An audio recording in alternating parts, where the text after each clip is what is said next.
Bharat China సరిహద్దుల్లో ఉద్రిక్తతలు తగ్గుముఖం పట్టాయి. రష్యాలో భారత ప్రధాని చైనా అధ్యక్షుడు సమావేశమయ్యారు. సరిహద్దు డీల్ కుదుర్చుకున్నారు. బోర్డర్లో ఇరువైపులా సైన్యాన్ని వెనక్కి తీసుకునేందుకు అంగీకరించారు.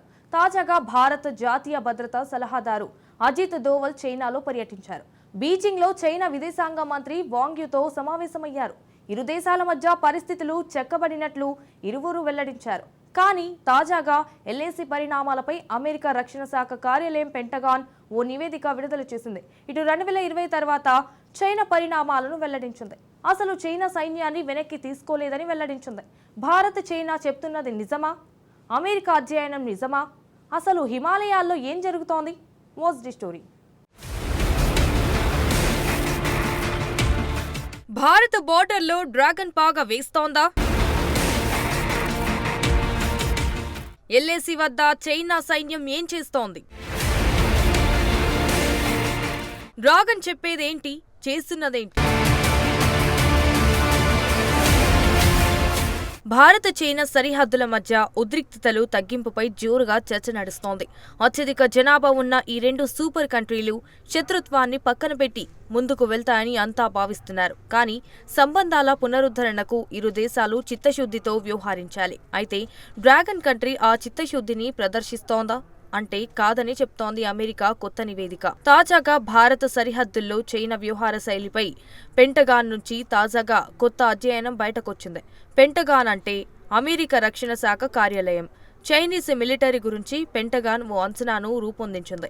హిమాలయాలు, దక్షిణ చైనా సముద్రంతో పాటు ఇండో పసిఫిక్ రీజియన్లో కమ్యూనిస్టు మిలిటరీ కార్యకలాపాలపై అమెరికా అధ్యయనం చేసింది. అయితే ఈ నివేదికలో ఎల్ఏసీ గురించి ఏం చెప్తోంది? ఎల్ఏసీ అంటే లైన్ ఆఫ్ యాక్చువల్ కంట్రోల్. దీన్నే మనం వాస్తవ నియంత్రణ రేఖ అంటాము. దీన్నే భారత్ చైనా మధ్య సరిహద్దుగా ప్రస్తుతం పేర్కొంటున్నారు. రిపోర్టులో ఎల్ఏసీ పైన పెంటగాన్ ప్రస్తావించింది. 2020 జూన్లో గల్వాన్ లోయలో భారత్ చైనా ట్రూపుల మధ్య ఘర్షణ జరిగింది. 45 ఏళ్ల తర్వాత అత్యంత ఘోరమైన ఘర్షణగా దీన్ని పెంటగాన్ తెలిపింది. 2020 తర్వాత అసలు చైనా తన సైన్యాన్ని వెనక్కి తీసుకోలేదని అమెరికా రక్షణ శాఖ స్పష్టం చేసింది. సైన్యాన్ని వెనక్కి తీసుకోవడానికి బదులుగా భారీగా మౌలిక వసతులను నిర్మించినట్టు వెల్లడించింది. ఎల్ఏసీ వెంట పలు బ్రిగేడ్లను మోహరించేందుకు వీలుగా ఈ మౌలిక వసతులు ఉన్నాయని పెంటగాన్ తెలిపింది. సింపుల్ గా చెప్పాలంటే భారత్తో బోర్డర్ డీల్ కుదర్చున్న సైన్యాన్ని చైనా వెనక్కి తీసుకోలేదని స్పష్టంగా తెలుస్తోంది. సరిహద్దు వెంబడి భారీగా నిర్మాణాలను చైనా చేపడుతోంది. ఎల్ఏసీ వద్ద 1,20,000 మంది సైన్యాన్ని బీజింగ్ మోహరించింది. ఈ సైన్యం వద్ద శక్తివంతమైన మిస్సైళ్లు, హోవిట్జర్లు, యుద్ధ ట్యాంకులు సిద్ధంగా ఉన్నాయి. వాస్తవానికి శక్తివంతమైన ఆయుధాలను లడ్డాఖ్లో మోహరిస్తే సరిపోదు. సైన్యాన్ని తరలించాలంటే మంచి మౌలిక సదుపాయాలు అవసరం. అందుకు కీలకమైనవి రోడ్లు, వంతెనలు. చైనా వీటిని కూడా పెద్ద ఎత్తున నిర్మిస్తోంది. ఈ ఏడాది జులైలోనే ప్యాంగ్యాంగ్ సరస్సుకు సమీపంలో ఓ బ్రిడ్జిని చైనా పూర్తి చేసింది. ప్యాంగ్యాంగ్ సరస్సు ఉత్తర, దక్షిణ ప్రాంతాలను ఈ బ్రిడ్జి కలుపుతోంది. ఈ బ్రిడ్జితో 50 నుంచి 100 కిలోమీటర్ల దూరం తగ్గుతుంది. అయితే చైనా చేపడుతున్న నిర్మాణాల్లో ఈ వంతెన ఒక ఉదాహరణ మాత్రమే. ఎల్ఏసీ అంతటా ఇలాంటి నిర్మాణాలను చైనా చేపడుతున్నట్టు అమెరికా నివేదిక చెప్తోంది. చైనా తీరు ఇరు దేశాల సంబంధాల పునరుద్ధరణపై ఎలాంటి ప్రభావం చూపుతోంది? భారత సరిహద్దు ఒప్పందాన్ని డ్రాగన్ కంట్రీ ఉల్లంఘిస్తోందా? అమెరికా నివేదిక 2024 ప్రారంభం నాటి పరిణామాలను వెల్లడించింది. అయితే భారత్ చైనా సరిహద్దు డీల్ అక్టోబరులో కుదిరింది. ఇప్పటికిప్పుడు బోర్డర్ డీల్ను చైనా ఉల్లంఘించినట్టు తెలియడం లేదు. తాజాగా భారత జాతీయ భద్రతా సలహాదారు అజిత్ దోవల్ చైనాలో పర్యటించారు. చైనా విదేశాంగ మంత్రి వాంగ్ యూతో బీజింగ్లో సమావేశమయ్యారు.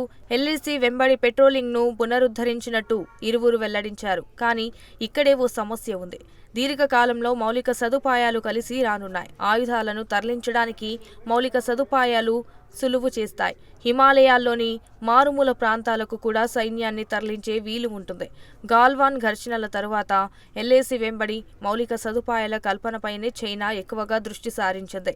బహుళ ప్రయోజనాల కోసం భారీగా కృత్రిమ గ్రామాలను డ్రాగన్ కంట్రీ నిర్మించింది. అయితే పెద్ద ఎత్తున రహదారులు, సొరంగాలు, హెలిప్యాడ్లు, వంతెనల నిర్మాణాలను చేపట్టింది.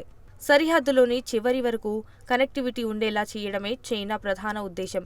యుద్ధమే వస్తే తక్కువ సమయంలో సరిహద్దుకు చేరుకోవడానికి ఈ మౌలిక వసతులను నిర్మించింది. అయితే చైనా ఎత్తులకు భారత్ పై ఎత్తులు వేస్తోంది. డ్రాగన్ కట్ నిర్మాణాలకు అనుగుణంగానే భారత్ సైతం సరిహద్దుల్లో పెద్ద ఎత్తున మౌలిక సదుపాయాలను నిర్మిస్తోంది. కానీ చైనాకే ఎక్కువ అనుకూలతలు ఉన్నాయి. ఈ విషయాన్ని అక్టోబరులో భారత వైమానిక దళం chief air marshal AP Singh స్వయంగా వెల్లడించారు. తూర్పు లడాఖ్లో ఏడాది కాలం పరిస్థితులు ఆందోళనకరంగానే ఉన్నట్టు తెలిపాడు. చైనా మౌలిక సదుపాయాలు వేగంగా అభివృద్ధి చేస్తోందన్నారు. తాము కూడా మౌలిక వసతులను చైనాకు సమానంగా అభివృద్ధి చేసేందుకు యత్నిస్తున్నట్టు ఎయిర్ మార్షల్ ఏపీ సింగ్ చెప్పారు. ఎయిర్ ఫీల్డ్ ను అప్గ్రేడ్ చేసినట్టు వెల్లడించారు. ఒక్క లడ్డాఖ్లో మాత్రమే కాదు, డోక్లాంలోనూ భారీగా నిర్మాణాలను చైనా చేపట్టింది. 2022 అక్టోబర్ 12 నాటికి చైనా, భారత్, భూటాన్ పీఠభూమిలో ఎలాంటి నిర్మాణాలు లేవు. కానీ 2024 సెప్టెంబర్ 19 నాటికి 330 12 ప్రజాభవనాలను చైనా నిర్మించినట్టు ఉపగ్రహ చిత్రాలు సూచిస్తున్నాయి. డోక్లాం ప్రాంతంలోని ఈ భూమిని తమదిగా భారత్, భూటాన్ చెప్తున్నాయి. కానీ అక్కడ గ్రామాలను నిర్మించడంలో చైనా బిజీగా ఉంది. సుమారు 22 గ్రామాలను ఈ ప్రాంతంలో చైనా నిర్మించినట్టు నివేదికలు చెప్తున్నాయి. ఈ కృత్రిమ గ్రామాలు సున్నితమైన ప్రాంతాల్లో చైనాకు పట్టు లభించేలా చేస్తాయి. నిజానికి డోక్లాం అత్యంత సున్నితమైన ప్రాంతం. ఇది సిలిగురి కారిడార్కు అత్యంత సమీపంలో ఉంటుంది. దీన్నే చికెన్ నెక్ గా పిలుస్తారు. ఈ ప్రాంతంలోని ఈశాన్య రాష్ట్రాలకు ఇతర భారతదేశాన్ని కలుపుతోంది. దీన్ని భారత్ నుంచి వేరు చేస్తే ఈశాన్య రాష్ట్రాలు భారత్కు దూరమవుతాయి. చైనా వ్యూహాలు చాలా స్పష్టంగా ఉన్నాయి. సాధ్యమైనంత మేరకు నిర్మాణాలను చేపట్టడమే బీజింగ్ లక్ష్యం. అదే సమయంలో భారత్ నిర్మాణాలను చేపట్టకుండా చేస్తోంది. ఇలా నిర్మాణాలను అడ్డుకోవడానికి చైనా చేసిన ప్రయత్నమే 2020 నాటి గల్వాన్ ఘర్షణకు కారణమైంది. గల్వాన్ లోయలో పెద్ద ఎత్తున రోడ్లు నిర్మాణాలను భారత్ చేపట్టింది. ఈ నిర్మాణాలను అడ్డుకునేందుకు చైనా సైన్యం ఘర్షణకు దిగింది. ఇదే భారత్ ఎదుర్కోవాల్సిన అసలైన సవాల్.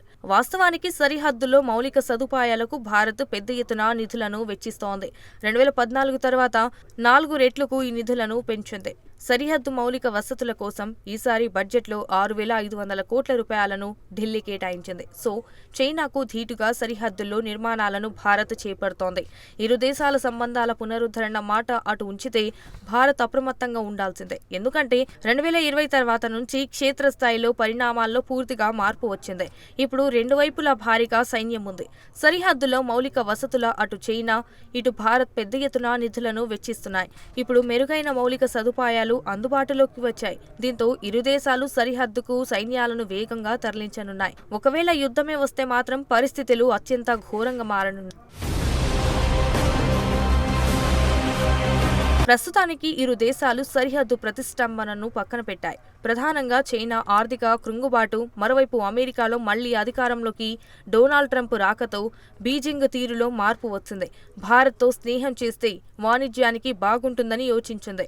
అందుకే శత్రుత్వాన్ని పక్కన పెట్టి స్నేహానికి సై అన్నది. చైనా ఎప్పుడు ఎలాంటి నిర్ణయం తీసుకుంటుందో తెలియదు. దీంతో ఇరు దేశాల మధ్య స్నేహం ఎంతకాలం ఉంటుందన్నది కూడా ఇప్పటికిప్పుడు చెప్పలేము.